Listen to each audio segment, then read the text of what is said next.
schools, and pupils are sent to church. Officials are required to produce evidences of having received communion. But a person belonging to our circle, who is no longer at school and has not entered into public service, can live for dozens of years without once remembering that he is living among Christians and is himself considered to be professing the Christian Orthodox faith. Thus today, just as in earlier times, religious teaching, which is accepted on trust and sustained by external pressure, gradually weakens under the influence of knowledge and experiences of life that are opposite to the religious doctrine. A person can go on living for a long time, imagining that the religious teaching given to him as a child is still intact, whereas it has, in fact, disappeared without leaving a trace. An intelligent and honest man by the name of S. told me the story of how he lost his faith. At the age of 26, while staying overnight while out hunting, he followed an old childhood custom of kneeling down to pray in the evening. His elder brother, who was hunting with him, lay on some straw watching him.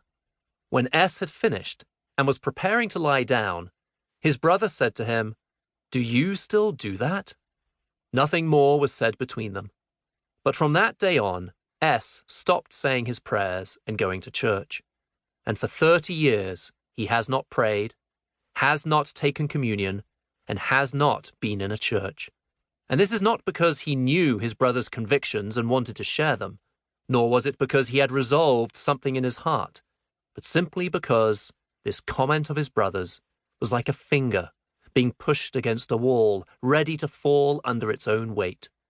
These words indicated that the place where he had thought faith to be had long been empty, and that the words he uttered, crossing himself, and the bows he made in prayer were essentially meaningless actions.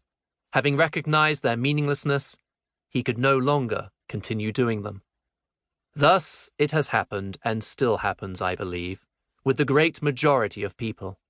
I'm speaking about people from our type of background, of people who are sincere with themselves, and not of those who use the profession of faith as a means of obtaining some kind of worldly aims.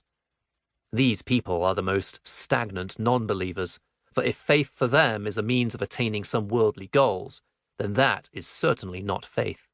People of our education level find themselves in a situation where the light of knowledge and of life have melted away the artificial edifice, and they have either noticed this and cleared the space, or haven't yet noticed it. The belief instilled from childhood, in me as in others, since childhood have disappeared, with the only difference that because from very early age I began to read a lot and think, my conscious abandonment of religious faith happened very early. From the age of 16 I ceased saying my prayers, and of my own volition stopped going to church and fasting.